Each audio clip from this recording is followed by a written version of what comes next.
सवाल ये है कि क्या ये बार बार जो नियमों को तोड़ा जा रहा था, कौन कौन इसके कसूरवार हैं?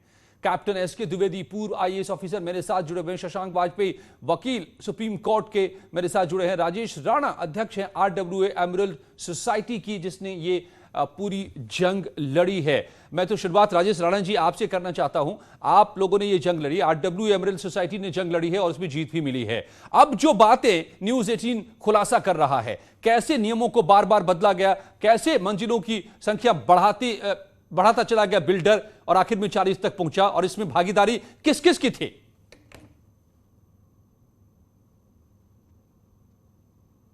Rajesh Rana ji, can you hear me sir? Rajesh ji, no. Alright, मैं दूसरे जो पूर्व आईएएस ऑफिसर है मेरे साथ उनसे समझता हूं। कैप्टन एसके द्विवेदी साहब, आप समझाइए हमें।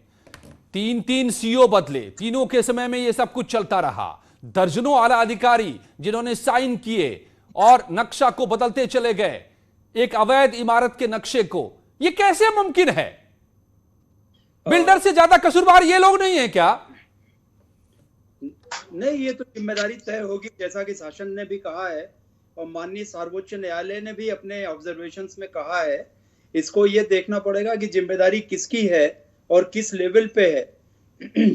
इसमें बहुत सारी टेक्निकलिटीज हैं और ये जैसा कि आरडब्ल्यूए ने इसको फाइट किया, ये एक नजीर बनी कि कोई व्यक्ति अपने प्रभाव का प्रयोग करके, अपनी पोजीशन को यूज करके किसी का गलत नुकसान नहीं कर सकता है। बिल्डिंग बायलॉज का वायलेशन हुआ है, फायर सेफ्टी नॉर्म्स का वायलेशन हुआ है। सर मेरा पॉइंट ये है, द्विवेदी सर आप तो आईएएस ऑफिसर रहे हैं, कैप्टन भी रहे हैं। मेरा पॉइंट ये है कि जो भी इमारत बनी वो नक्शा पहले पास हुआ अथॉरिटी से। अगर वो गलत नक्शा था, अगर वो इमारत गलत थी, एफआईआर को बढ़ाना गलत था, जो कि अब सुप्रीम कोर्ट ने भी कह दिया है, तो उसके पहले कसूरवार बिल्डर या पहले कसूरवार ये अथॉरिटी में बैठे अधिकारी जिन्होंने नक्शा पास किया? तब तो इमारत खड़ी हुई। इमारत खड़ी हुई, जो नक्शे पास हुए उसमें ये देखना पड़ेगा कि उसमें किस लेवल पे साठ गांठ थी और किन लोगों ने मिली भगत करके इस प्रकार के बिल्डर को लाभ पहुंचाने का प्रयास किया। ये देखना होगा कि किन लोगों की मिली भगत थी। साफ साफ दिखाई दे रहा है। हालांकि शशांक वाजपेयी साहब, आप सुप्रीम कोर्ट के लॉयर हैं, जो फैसला आया है वो क्या बता रहा है? सुप्रीम कोर्ट ने क्या कहा है बिल्डर और अधिकारियों दोनों के लिए? अजय जी, मेरी आवाज साफ मिल रही है? राइट सर, मिल रही है शशांक जी। आज मैंने इस महत्वपूर्ण निर्णय को पूरा पढ़ा। 140 पेज के इस निर्णय में साफ साफ लिखा गया है कि नोएडा अथॉरिटी की पूरी गलती थी। नोएडा अथॉरिटी के अधिकारियों ने मिलीभगत से इस पर पूरा नक्शे पास करवाए हैं। उन्होंने साफ साफ कहा है इनके खिलाफ सख्त से सख्त एक्शन लिया जाए। उसके बाद नोएडा अथॉरिटी को आज डायरेक्ट किया है कि मैडम ऋतु महेश्वरी आजकल इसको देख रही है कि इसको 2 महीने के अंदर डिमोलिश कराया जाए। डिमोलिश कराने के बाद इनसे सारे पैसे वसूले जाएं और हर पैरा में, एक एक पैरा में इतना अच्छा महत्वपूर्ण निर्णय लिखा गया है कि होम बायर्स को पूरा रिलीफ मिले, उनको 12% के हिसाब से पैसे वापस मिले। पैसे वापस मिलने के बाद जो उनकी ईएमआईज चल रही है वो उसको पे कर सके। काफी लोगों ने रिफंड ले लिए थे, एमराल्ड वालों को कुछ लोगों को रिफंड्स देने थे, वो रिफंड रुक गए थे। अब सारे पैसों की पूर्ति विद इन 2 मंथ्स की जाए। इसके बाद आरडब्ल्यूए को 2 करोड़ रुपए दिए जाए लिटिगेशन पूरा लड़ने के लिए। आज के समय जो स्थिति बनी है यह बहुत शर्मनाक थी कि पूर्ववर्ती सरकारों में जिस तरह से नोएडा अथॉरिटी को परमिशन दिलाई गई लगातार कि आप गलत एफआईआर पे गलत बिल्डिंग्स बनवाते रहिए।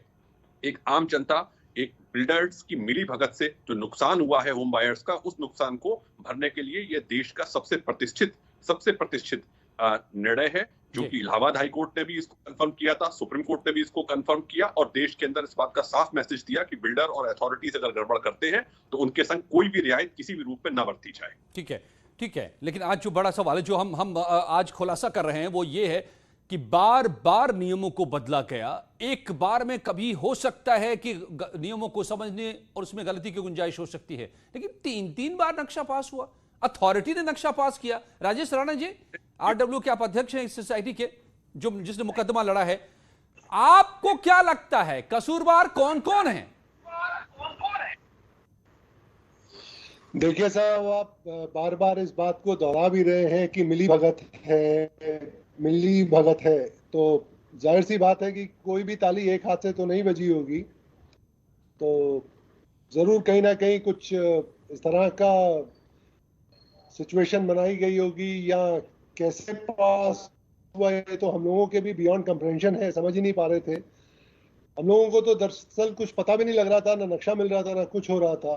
बट सब्सिक्वेंटली जब मिला और हम लोग हाई कोर्ट गए तो ऑनरेबल कोर्ट ने एक फैसला सुनाया जिसको ऑनरेबल सुप्रीम कोर्ट ने अपनी भी मोहर लगा दी है। ये एक बहुत तो ही राणा जी, ऐतिहासिक पूरी फैसला लड़ाई है। आप लोगों ने कैसे लड़ी, जरा वो किस्सा बड़ा दिलचस्प होगा, आप संक्षेप में हमें बताएंगे। ये जंग कैसे चली है और यहां तक अंजाम तक पहुंची? देखिए देखिए, आरडब्ल्यूए के पास कोई सारे रेजिडेंट्स ने मिलके कुछ पैसे जमा किए और उसके बाद हम लोग हाई कोर्ट गए।